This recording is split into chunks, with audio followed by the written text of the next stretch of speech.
All right, welcome back to the Attack the Rack YouTube channel. This is the Attack the Rack daily lineup show. Today is Tuesday, August 13. We are kicking off another week of our Tuesday, Wednesday, Thursday daily show, coming to you every night at 7 p.m. with myself, Big Mo, and Trent, talking about the latest couple, 2, 3, 4, maybe 5 sometimes, topics in the world of sports. Guys, we'll just start right off the bat with the Olympics basketball. Big weekend for USA basketball, men and women. USA, Both, USA. both taking home the gold. We'll start with the men because they played on Saturday and the women played on Sunday. Trent, what'd you think of the game on Saturday against Wemby and France? I thought it was awesome. I thought it was probably one of the better games I've ever seen, I think. I don't know. It just felt different than you could tell it was just more than just those guys going out and playing basketball. Like they truly wanted to win and compete. Um, we think on a couple episodes ago, we talked about Curry needed to get going a little bit. And then his last two games, he goes nuclear. So that was pretty fun to watch. And it's just the shot he hit over the two guys at the end. It's the freeze frame is crazy where you see KD standing there wide open, and Yeah. then next to him is LeBron wide open. But essentially, you would probably want Curry to take that shot. I guess him or Durant would be the one to take that shot. But he was unbelievable, and I thought there was a lot of the guys just had like good opportunities, and Embiid was pretty good. Even like Anthony Edwards didn't play a ton, but when he did, he was effective. Booker was really good. So I thought it was outstanding. It was great, and I hope they continue to play for the Olympic team in the future. Yeah, I agree. I thought it was some of the best basketball I've seen, at least from NBA players, in a Yeah, long time. Big Mo, what'd you think? Oh, yeah, great game, great game. I think there were some unsung heroes. Obviously, Curry shot shot it well. I'm still amazed that sometimes that he gets such wide open shots. Um, if I'm another team, I mean, but maybe it's hard. I thought Edwards really was maybe someone who doesn't get enough attention. He had a little stretch in there where he was picking up 92 feet and like just creating havoc for one of their ball handlers, I think. Um, and then Booker, obviously, I thought was really good too. Kind of just did all the little things. Um, no, I think I saw the day like the most watched Olympic game, basketball game since '96, Yeah, wow. TV rating wise. So I mean, it just obviously it goes to show you that you get in a situation like that where you get two teams obviously playing for something very important. I thought France played really hard and physical a little bit. Um, and obviously the United States with a 10-point comeback was like their the best basketball that they had played, just getting after defensively, making shots. So yeah, high quality competition basketball game. yeah, both sides. I mean, France was a formidable opponent for sure, led by Wemby with 26 points, and a very very physical game as well. Kind of did remind you of some old school NBA basketball as well. That was that was kind of nice to see. So let's start with Jason Tatum. 0 minutes again. I think he didn't step on the floor. Oh, he played a few They minutes. played a little Okay. bit. Yeah. Still though, like super limited minutes, and it's just so weird. I don't I don't know what to say about it. It's just I think he obviously lacks defensively. I think he struggles defensively, and I don't know. It's hard to put him in. You especially like Booker's playing well, yeah. um, and he accepted the role that he had of just like catch and shoot and defend and make some plays. And I feel like Tatum kind of feels like he has to score in order to be effective. But I mean, it's hard to with a team with that much talent. It's hard to play all of them. So I see where Steve Kerr's coming from, but it's also like No, make them reserves or something, so it's not as like taxing on Tatum and Halliburton. just kind of lay it out for him and be like, hey, you're not going to play unless someone goes down, then I just feel like maybe he felt that he was going to play a ton of minutes, and he just didn't. But I feel like he was being a good teammate and a good supporter through it all, which was good. And the bench reactions are great, which is always fun to see. And it was interesting to see some life out of Embiid as well. He showed some fire, which was cool. Usually don't see that out of him as much. But yeah, Tatum, it's a tough spot for him to be in, I think. Yeah, I mean, He's upset, I'm sure. yeah, and the thing is like obviously you got 12 superstars. There's only so much minutes to go around. It's just weird. I just find it weird that he's kind of the odd man out when he was a first team All NBA. It's just weird. That's all. I mean, and obviously Yeah. he didn't complain. He didn't have bad body language. His mom wasn't too thrilled about it, but I mean, it was really a non-issue. Yeah.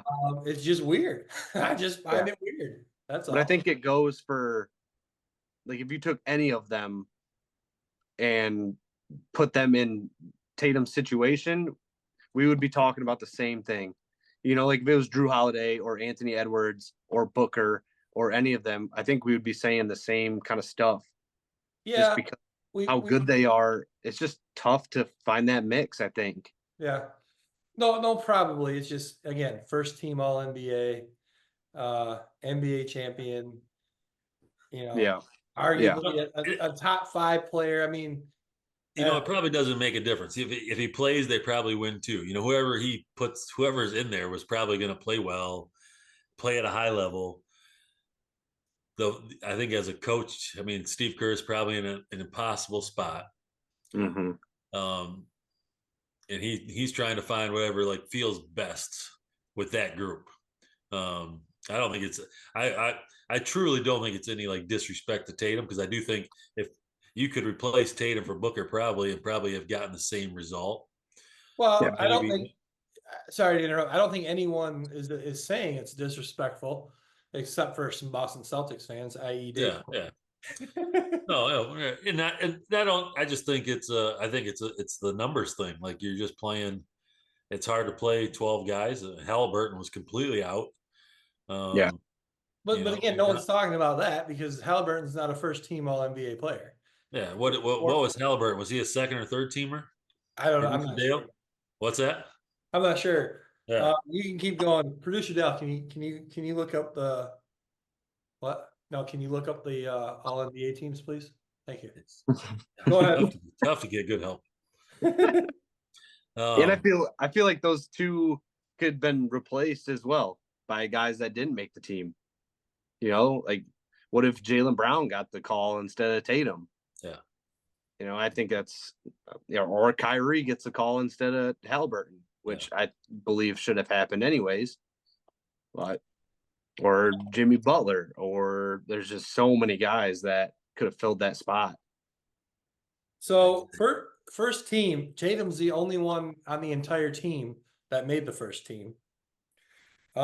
He's the only American player on the first team. Really? Who else is on that? Jokic, Joker, Luka, Giannis, Luka, SGA, Joker, and Tatum. Yeah, that's pretty crazy. And then second team, Brunson, Anthony Davis, Kevin Durant, Anthony Edwards, Kawhi Leonard. And then third team, Booker, Curry, Halliburton was on the third team, and then LeBron. Okay. Yeah, I mean, like Brunson, I would have took Brunson over Halliburton. Yeah, Brunson's a dog. But there, I mean, there again, you're just talking. The only guy on the first team All NBA, obviously limited minutes throughout. It's just weird. It's just interesting. Kurt, in your coaching career, sometimes the best players, I mean, very, very rarely probably, but sometimes you're finding the best mix. And Kerr probably just saw something out of that, those top 8, 9, and Tatum just didn't fit the role at that point. I'm guessing Tatum will be back unless he didn't like the opportunity. But Tatum will probably play a much bigger role in the 2028 Olympics. So and then LeBron MVP. What do you think about that, Big Mo? Oh, did they really have like an MVP? Yeah, they did. He was I thought was that just something that was just coined, or was it something they no actually the men's Olympic MVP.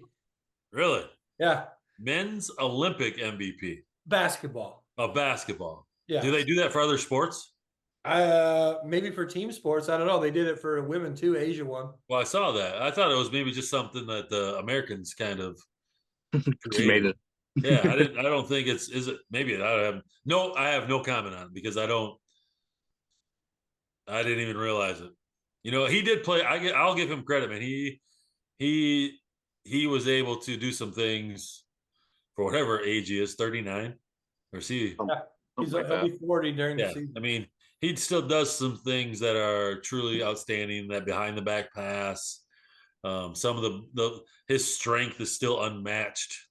Yeah. Um, for his size and agility and ability. So he still, he'll never be the GOAT to me, but he did do some things that probably brought helped the Americans win that gold medal.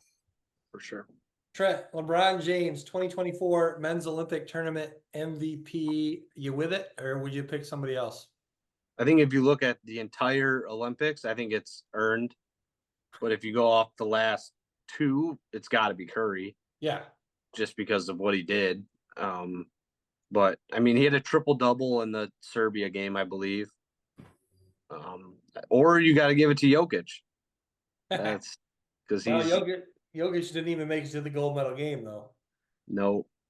No, I think. I mean, I think he was the most steady. Obviously, Durant had it. He blew up a couple times, especially in that first game. And then Curry, the last two games, he blew up.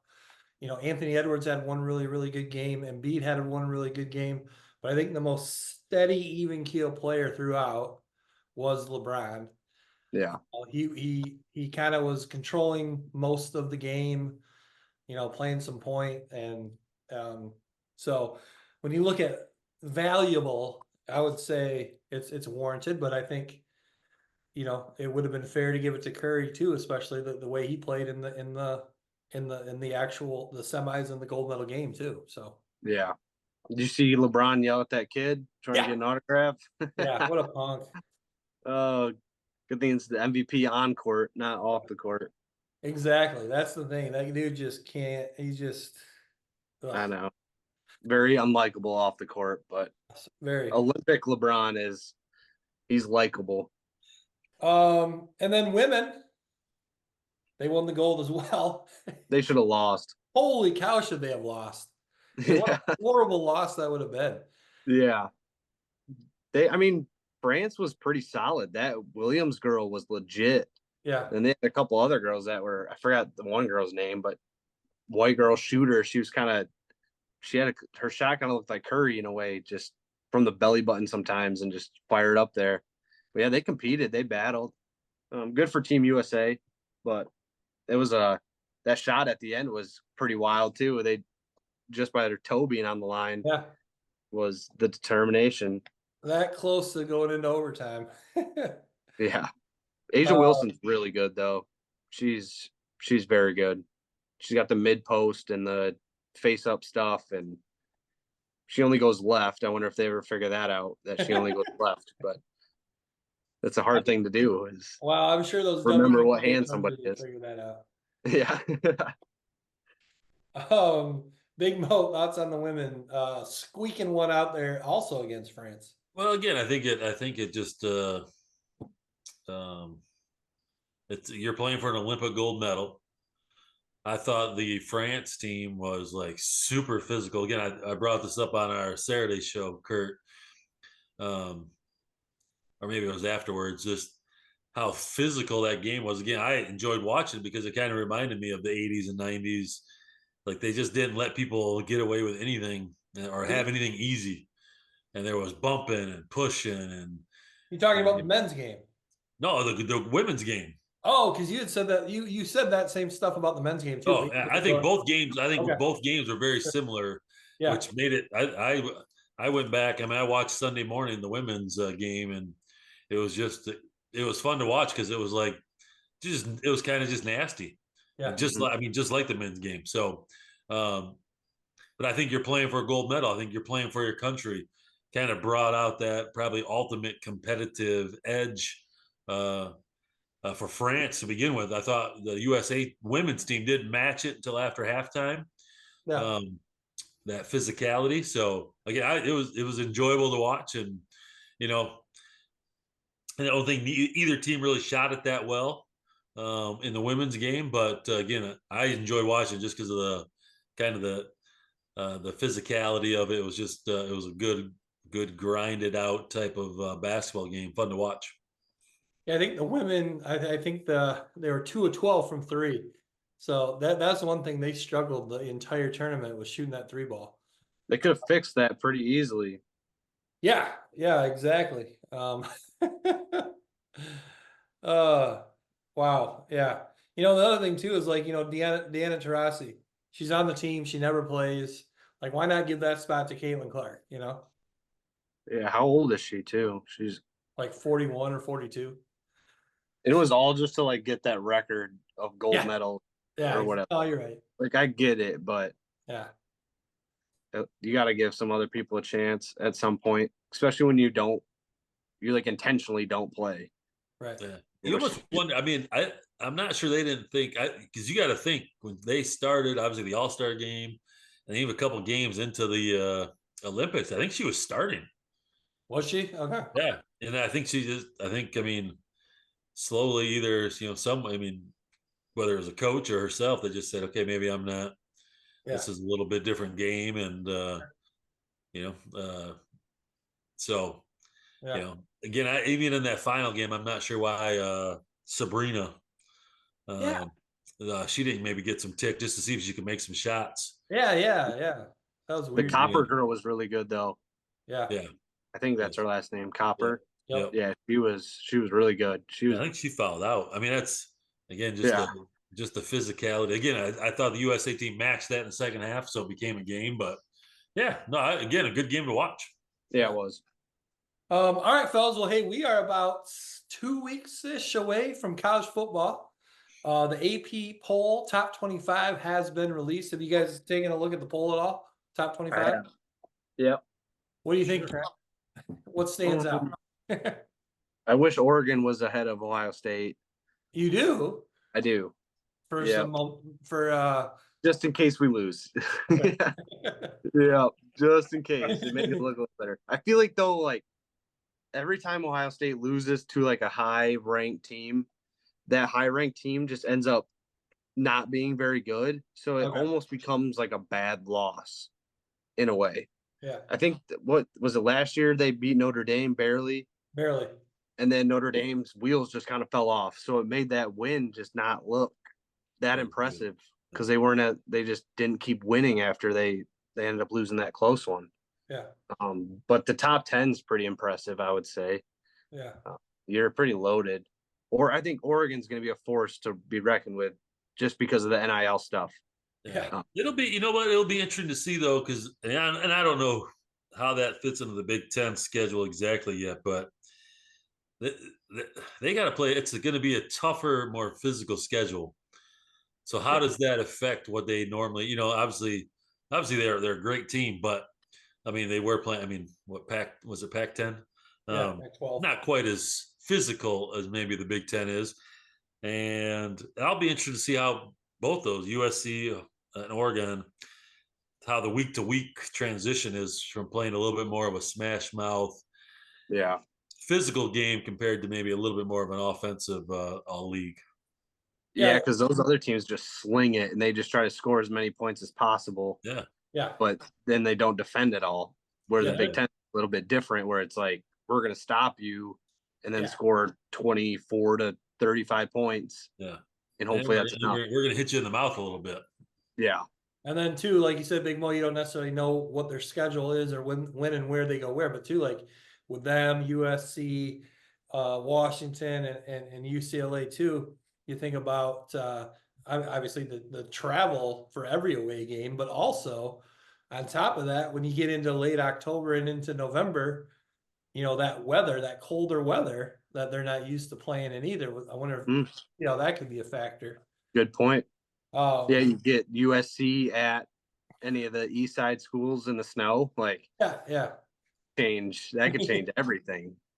But yeah, so Ohio State is ranked number 2. I guess that surprised me a little bit. I just felt like they Yeah, got, whether warranted or not, they got so much hype this summer. I lots of was expecting them to be number 1, but Georgia number 1, Ohio State number 2, Oregon number 3. You got four Big Ten teams in the top 10. You got 4 SEC teams in the top 10. I think Florida State's number 10, and then the other Big Ten or SEC team, Notre Dame, they're in the top 10, which I guess I didn't realize they were going to be a top 10 team this year. yeah. Penn State's interesting too. They know, like, I don't know, it's the same thing every year. Yeah. It's 8-4 every year. It's just I don't know. I don't know why they get put Yeah, in but the top 10. when you gotta play Michigan and Ohio State, Well, here's the thing: they don't play Michigan this year. no, they don't. Yeah, because I was looking at And they don't play Oregon either. They Yeah. don't. No. Okay, because I was looking at the schedule and I'm like, oh my gosh, Michigan, they got to play Oregon, Ohio State, Penn State, and they play Texas. Texas is in the top 10. I'm like, they got to play 4 top 10 teams, and then I look at their schedule, and sure enough, no more Penn State, at least this year. Which then leads me into: have you guys looked at? Are you guys aware now of, like, it's just one? The Big Ten is just one division now with all 18 teams. Oh, Oh, really? it's not East and West anymore? Right. So then the Big Ten championship game is the first place team versus the second place team. Okay. So you could potentially see Michigan and Ohio State play 3 times now. Their last game of the regular season. If they both finish first and second, they Then would in the play playoff. in the Big Ten championship game, and then they could potentially meet again in the playoff. Yeah. Yeah, and how do you determine which teams play who? Like if Ohio's like for instance, Michigan's playing the West Coast teams this year plus Texas. Yeah. So like is like a 2-year thing, like a home and home, and then they kind of switch it out That's a for good question. Penn State and then like Iowa, or I don't know. Yeah, It's because weird to balance that. what do you typically play? 9 conference games and 3 non-conference, I think? I think so. Or is it 8? It might be 9.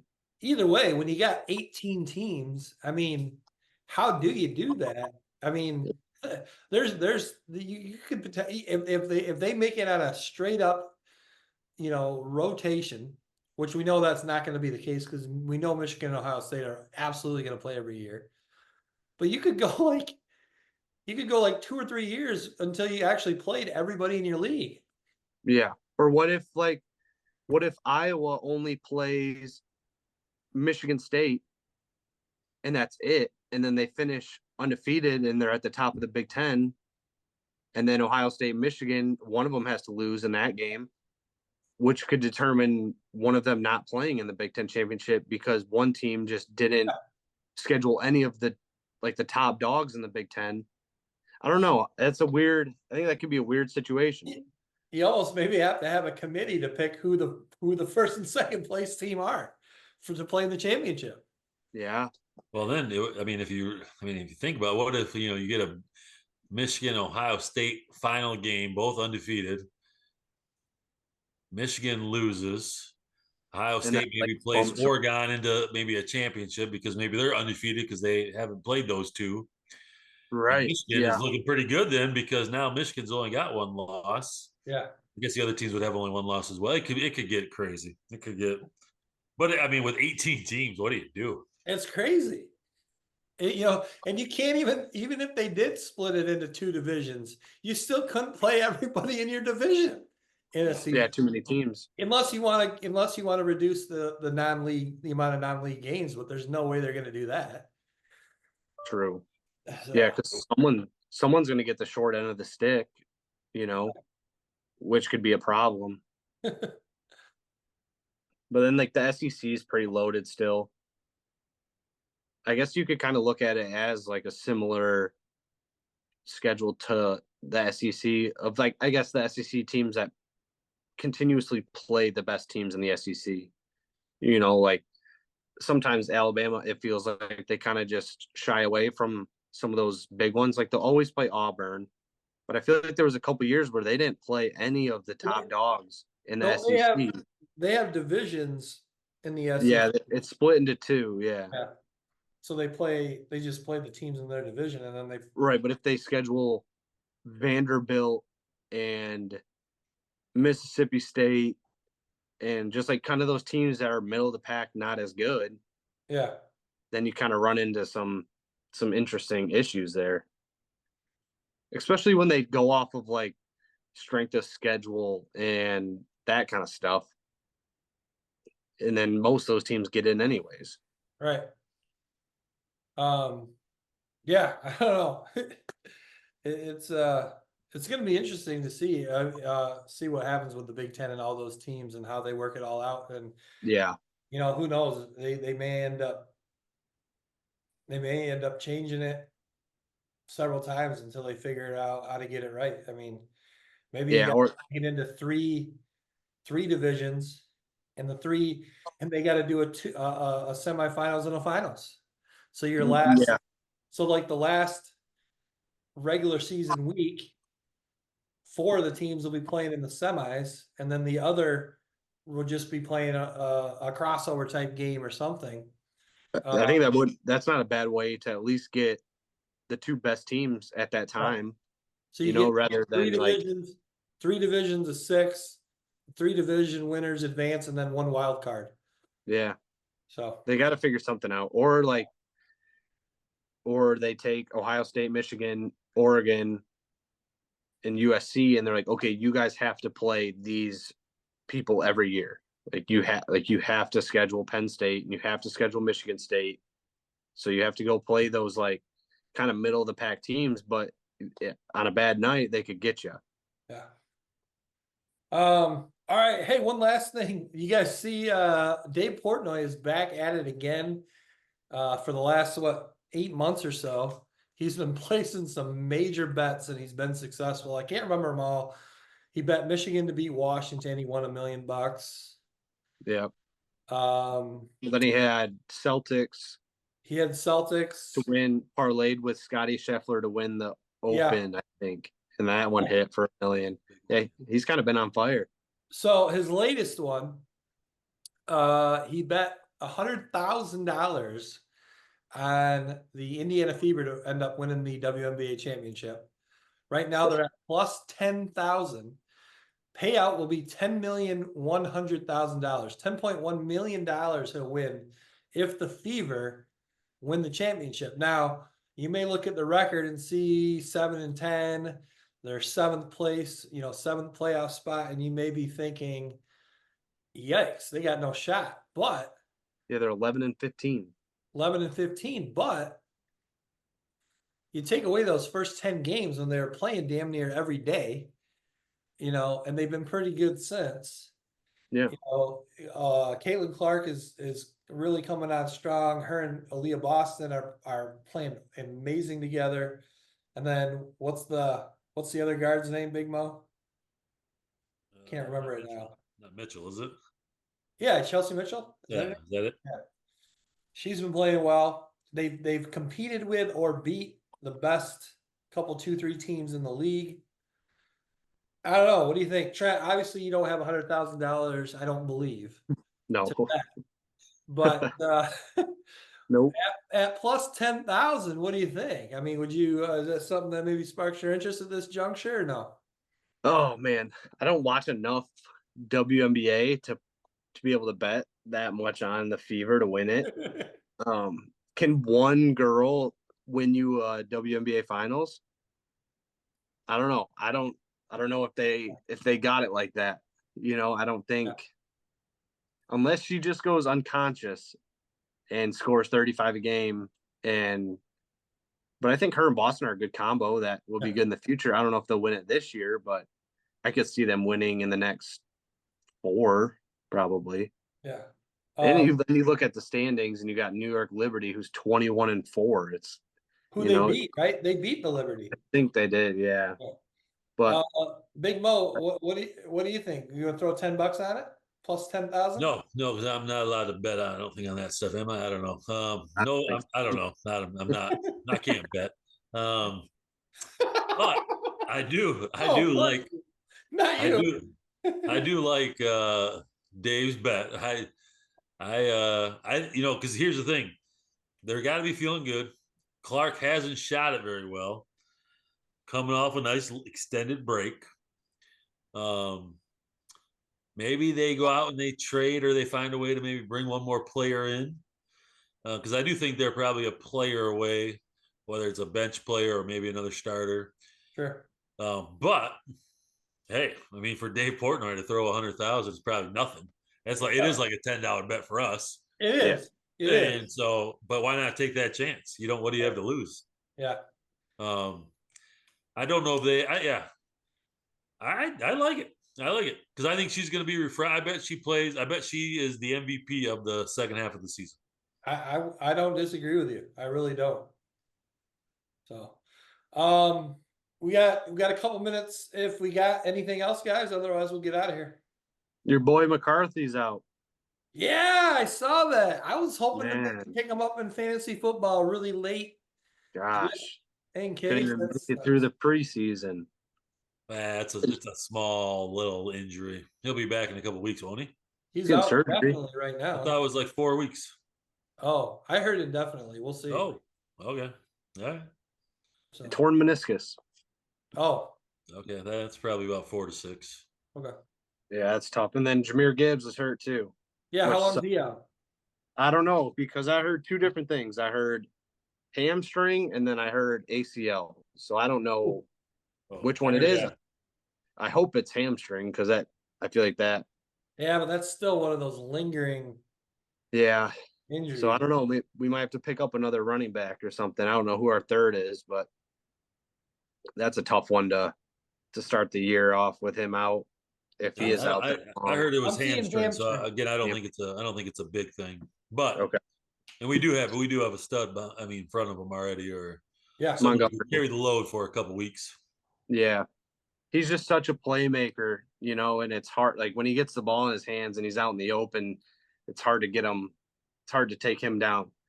So I think it's Montgomery's more of a power back, and Gibbs has that finesse to him, which I think we'll miss a little bit.